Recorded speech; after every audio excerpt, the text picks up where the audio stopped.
Bonjour, je m'appelle Céline, je suis la cofondatrice de Résilience, une communauté de patientes et patients, de familles, d'amis, d'aidants, bref, de tous ceux qui, un jour, ont croisé le cancer sur leur chemin.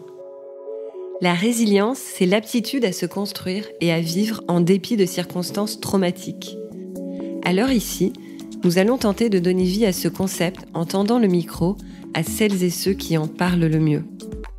Pas de conseils médicaux, pas de mode d'emploi, pas d'injonction, mais plutôt une pause, une rencontre, un témoignage, une voix. Aujourd'hui, je vous invite à écouter Catherine. Catherine est solaire, une qualité qui m'a marquée dès que je l'ai rencontrée il y a plus de 10 ans. Elle a d'abord été mon mentor, elle est devenue une amie. Malgré tout, je n'ai appris que très récemment que Catherine avait eu un cancer quand elle était adolescente. Pourtant, c'est en grande partie de ce moment de vie qu'elle tire son énergie, son enthousiasme et même sa foi. Pour nous aujourd'hui, Catherine a accepté de se remémorer ce passé dont elle parle très peu, prend le temps de nous raconter sa maladie avec beaucoup de sincérité et nous partage la fièvre de vie qui l'anime depuis. Bonne écoute.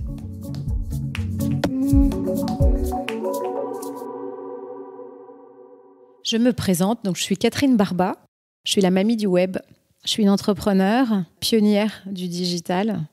J'investis dans les startups, de filles surtout. J'œuvre beaucoup pour la diversité et l'inclusion. J'ai des mandats d'administratrice dans des grands groupes et je suis en train de développer ma 4e entreprise.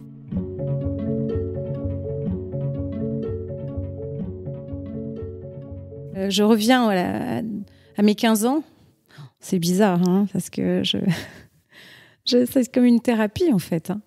Donc, j'ai 15 ans, je suis en seconde à Rueil-Malmaison, à Danielou. Je suis une bonne élève, j'adore l'école, je suis dans un milieu familial assez privilégié affectivement. Tout va bien, en fait. Tout est assez simple dans ma vie.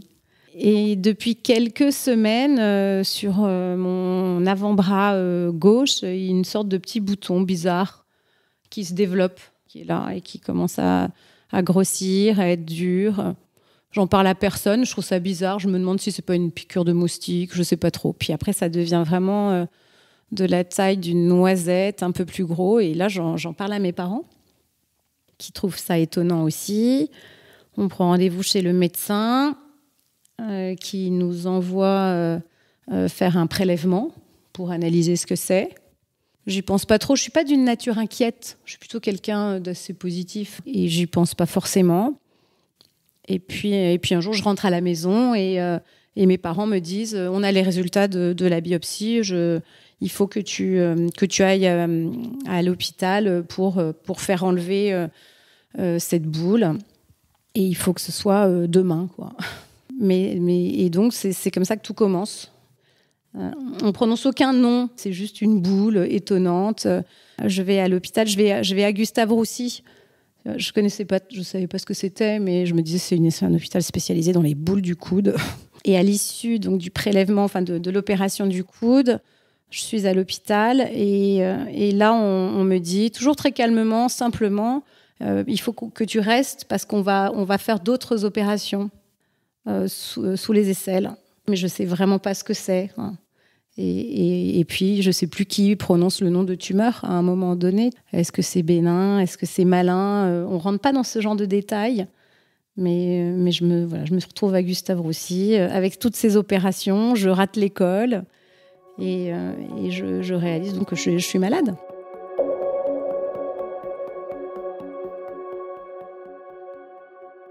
La pire chose du moment pour moi, c'est de manquer l'école.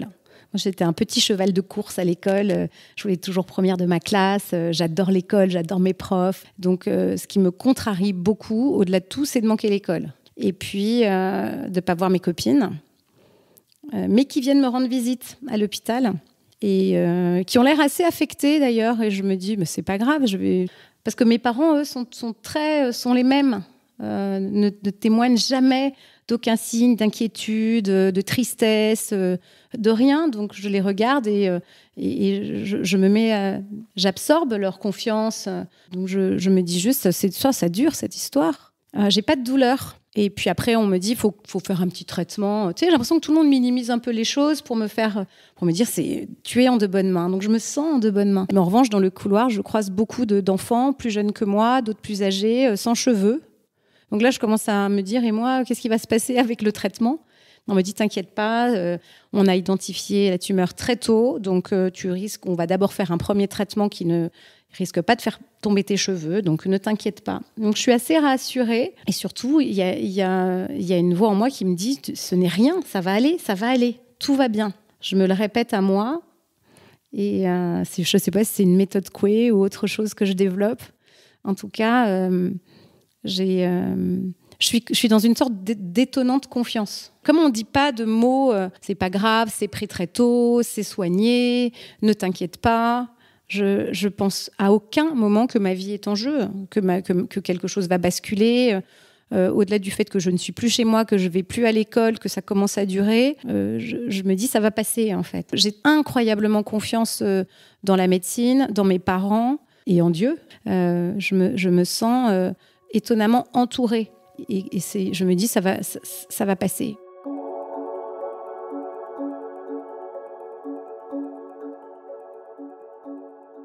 Je me souviens que pendant les longues journées à Gustave Roussy, j'étais boulimique de lecture. J'ai toujours été, mais ça a forcément été des moments où je relisais, je sais pas, les Faux monnayeurs de Gide, Aurélien d'Aragon, Madame Bovary. J'adore les classiques. Donc, je dévorais des classiques. Et c'est un voyage, la littérature, tu sais. Donc, ça m'emmenait loin. Donc, voilà, c'est comme ça que j'occupais mes journées. À la lecture.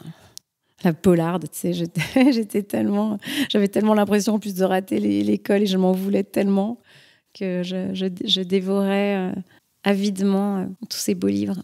Et après la rentrée, je prends des médicaments, j'ai un traitement, je vais très régulièrement à Gustave Roussy pour des contrôles. Mais dans ma tête, j'ai une certitude que j'ai dépassé quelque chose. Tu vois, que j'ai une soif de vivre, que j'ai pas peur de vivre, j'ai pas peur de mourir. Je me sens très forte.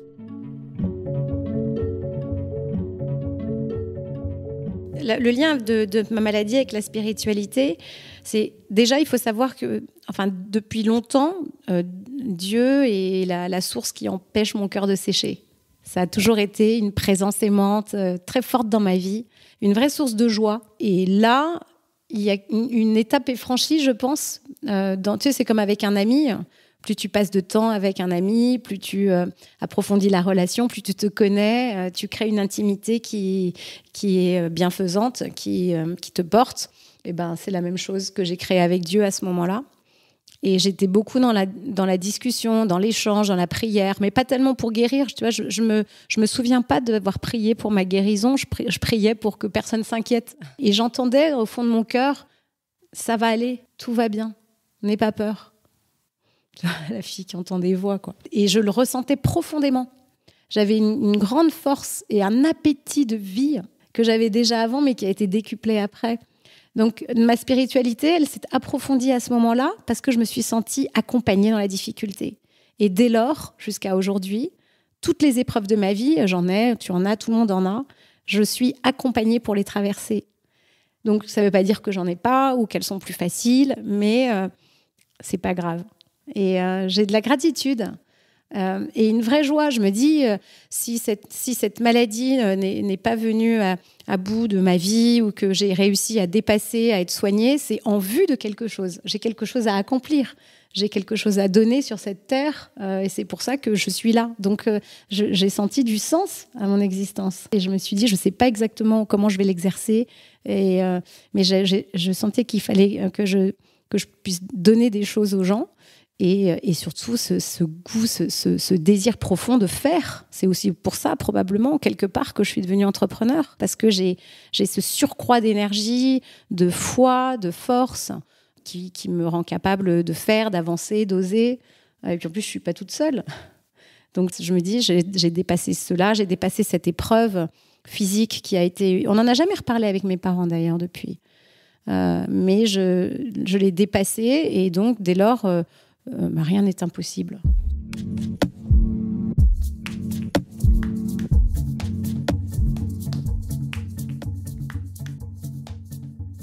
Je pense que la première qualité d'entrepreneur, c'est le courage et avec une forme de confiance qui te fait avancer. Et cette confiance-là, moi, je l'ai toujours reçue. Je l'ai reçue en partage de mes parents qui m'ont tricoté un vrai rempart de confiance dans ma vie par leur amour inconditionnel. C'est extraordinaire de savoir que tu es aimé sans condition, que tu peux faire des choses mauvaises, que tu peux te planter, mais que quoi qu'il arrive, tu es aimé. Donc ça minimise un peu l'échec, tu vois, ou les difficultés, les épreuves. Donc ça, j'ai toujours eu ça dans mon foyer. J'ai toujours senti cet amour qui me porte. Et puis des parents aussi qui m'ont aiguisé ma curiosité. Donc ça, je pense qu'ils ont semé des graines qui font de moi quelqu'un apte. En tout cas, j'ai l'aptitude à entreprendre. Après, je n'avais pas les compétences, ça tu les acquiers sur le chemin.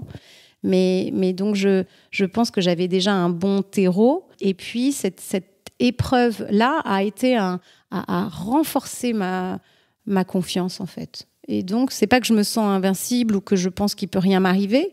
Mais au fond, j'avance parce que je ne suis pas seule pour affronter les épreuves.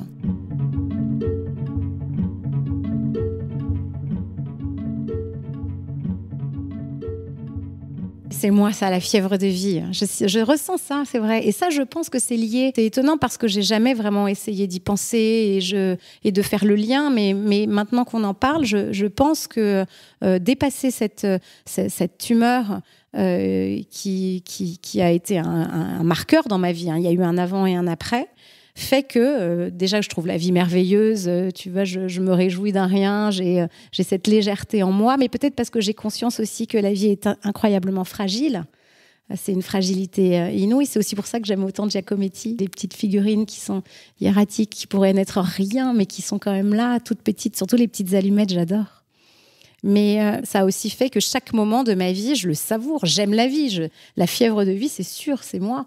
Et donc, je me vois, il n'y a rien qui me fait plus plaisir que le matin, quand il fait froid, en hiver, là, comme aujourd'hui, je marche dans la rue et j'entends claquer mes talons sur le sol.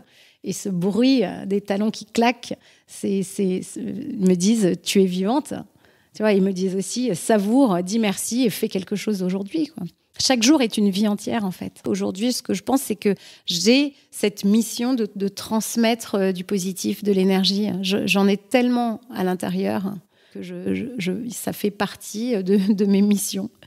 C'est un bien grand mot, mais en tout cas, de ma façon d'être à l'autre, que de transmettre. C'est pas pour rien que je crée une école aussi, maintenant, mais de transmettre de la joie. Ça, c'est un truc que j'adorerais. Si j'avais une baguette magique...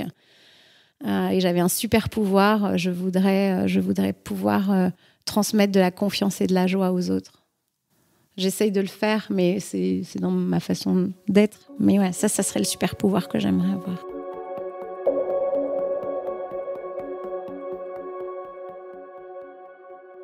La façon dont j'ai traversé ce cancer a été assez légère finalement parce que je me sentais tellement en confiance et tellement entourée et tellement forte de cette présence divine ou autre, de mes parents aussi, que peut-être que je ne mesurais pas la gravité de ce que j'ai vécu. Et je ne l'ai compris que quelques mois plus tard, quand je suis retournée en Espagne, dans le village de ma famille, où ma grand-mère avait fait dire une messe dans le village pour dire merci à la Vierge Marie pour ma guérison. Et tout le village était là.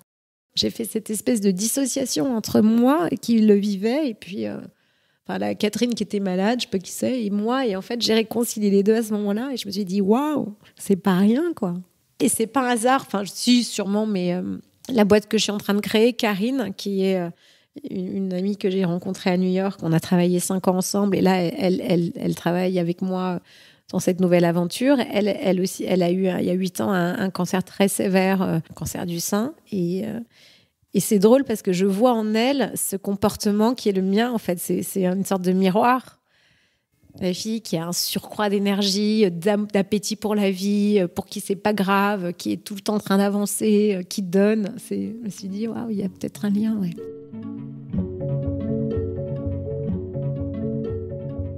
Alors au quotidien, je fatigue tout le monde. Voilà. Et j'ai tellement d'énergie en moi donc je l'exprime dans ma façon de travailler, puisque c'est pour ça que j'entreprends, que je fais des choses nouvelles tous les jours, que je monte des entreprises, que j'essaie de soutenir d'autres en investissant, que je m'investis aussi dans les écoles pour aller prêcher la bonne parole pour les jeunes filles, leur dire allez-y, prenez votre vie en main. Ouais, donc je le vis au quotidien à travers tous ces modes de partage. Du coup, j'ai pas de stratégie, ça s'impose à moi. Je le reçois et je le transmets. C'est facile en fait. Hein. J'ai pas peur, ouais. C'est fou ça. Ça, c'est un truc que je ressens. Il y a des choses que vous ressentez pas. Moi, j'ai rarement peur et je suis rarement en colère. Tu vois, il y a des sentiments que je ressens pas. La peur, non. Mais ça, c'est lié à ma foi. La foi qui m'habite et cette présence aimante qui est avec moi, ça m'empêche pas, encore une fois, de traverser des échecs ou des mauvais jugements ou des gens malveillants, mais je me dis que c'est pas ça peut pas m'atteindre et surtout que j'ai une capacité d'action qui va aller le dépasser. Donc j'ai pas peur de mourir, j'ai pas peur d'être malade, j'ai confiance dans la vie. C'est fou, hein. C'est chouette.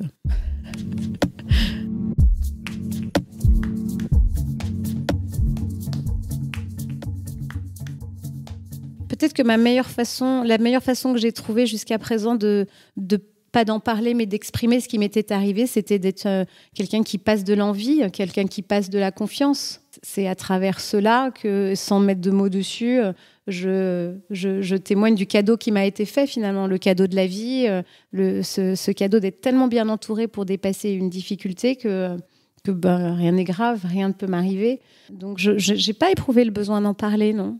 Peut-être parce que j'y pensais pas. À vrai dire, je n'ai jamais vraiment pensé témoigner de cette maladie que j'ai eue quand j'étais adolescente parce que je pensais pas que peut-être que ça pouvait aider les gens. C'est simplement quand je t'ai rencontrée, Céline, que tu m'as parlé de résilience. J'ai trouvé ça formidable, cet engagement sur ce sujet du cancer. Mais je crois que c'est même mon mari qui t'a dit il faut que Catherine en parle, parce que c'est quand même quelque chose qui a marqué sa vie. Sans cela, je n'y aurais pas pensé. Alors, est-ce que c'est juste un déni, peut-être, tu vois, un oubli alors que ça, tu vois, là, je t'en reparle, c'est pas un moment douloureux pour moi. C'est juste un moment dont je suis ressortie plus forte, très reconnaissante à mes parents, parce qu'ils ont joué un rôle incroyablement important dans la façon dont j'ai vécu cette maladie, en étant tout à fait eux-mêmes, sans jamais manifester d'inquiétude, de mettre de mots qui font peur à une ado. Donc, je les voyais confiantes, donc j'étais confiante. C'est fou ce que la confiance en soi vient des autres. Donc, j'ai jamais vraiment éprouvé le besoin d'en parler. Et puis, je me dis à quoi ça sert. Hein, je voyais pas si ça peut aider des gens à dépasser, tant mieux. J'espère. La meilleure façon que j'ai d'aider les autres, c'est de transmettre ma joie de vivre et ma fureur de vivre.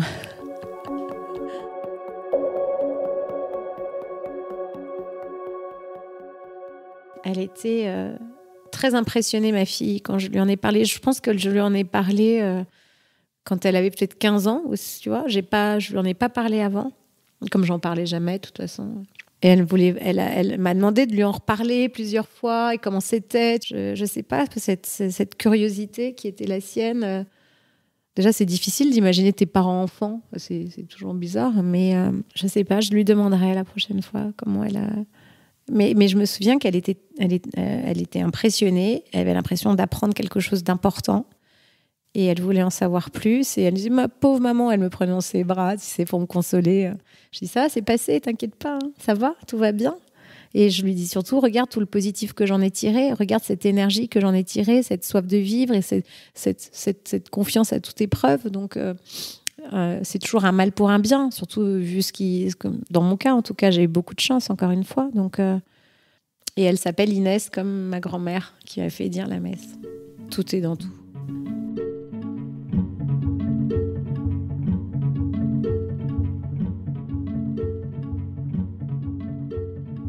Si je pouvais me dire quelque chose, me parler à Catherine enfant, qu'est-ce que je me dirais ?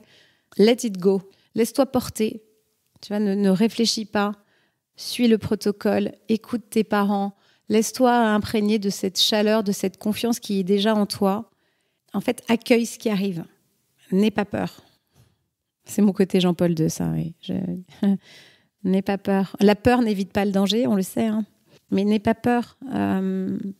Après, c'est facile pour moi parce que c'est une tumeur qui m'a ni fait perdre mes cheveux, mes cils, mes sourcils, qui m'a pas fait de brûlure, qui m'a pas fait mal, qui a pas déchiré mes parents.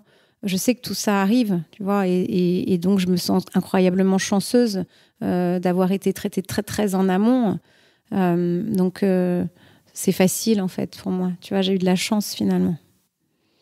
Donc je dirais, n'aie pas peur. T'es pas toute seule pour traverser tout ça.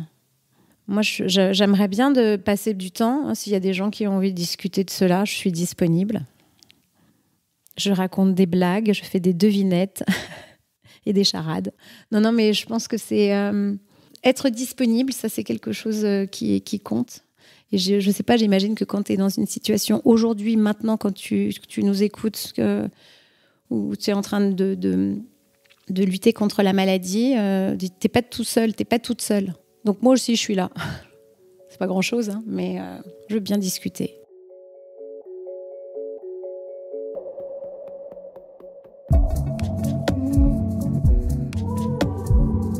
Dans la résilience, pour moi, il y a une notion étonnante d'insouciance. Tu vois, une bonne façon de résister à la difficulté, c'est d'être plus léger. T'es pas dans la force. Pour moi, la résilience, elle t'apporte de la légèreté.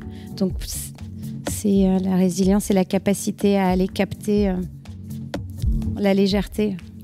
C'est ça qui va te rendre capable d'aller plus loin.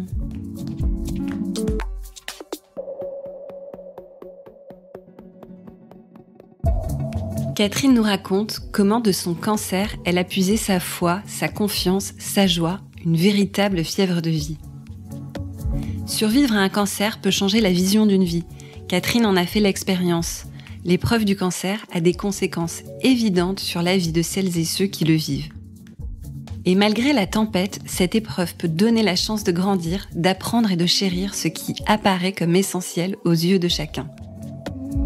Trouver un sens à la vie est un cheminement profondément personnel. Pour certains, touchés par le cancer, l'introspection peut être une nouvelle alliée. Pour d'autres, cette recherche de sens peut être associée à la spiritualité ou à la foi, dans lesquelles une force supplémentaire peut être puisée. Elle peut se trouver dans la nature, dans des liens humains, dans une religion et bien d'autres ressources. Peu importe le foyer spirituel, tant qu'il y a de la vie. Catherine a décidé de poursuivre la sienne avec passion, de célébrer les joies de chaque instant et de faire de sa gratitude la ligne directrice de sa vie. Encore merci Catherine, du fond du cœur de m'avoir ouvert avec la tendresse et la générosité qui te caractérisent, cette part de toi un peu plus inconnue. Enfin, si vous aussi vous avez croisé le cancer sur votre chemin, Résilience a lancé une application pour aider chacun et chacune à mieux vivre le cancer au quotidien et vous accompagner sur le chemin de la résilience. Rejoignez le mouvement. C'était le 5e épisode de Résilience. Merci à Catherine pour ce précieux témoignage et à vous de nous avoir écoutés. Rendez-vous le mois prochain pour un nouvel épisode.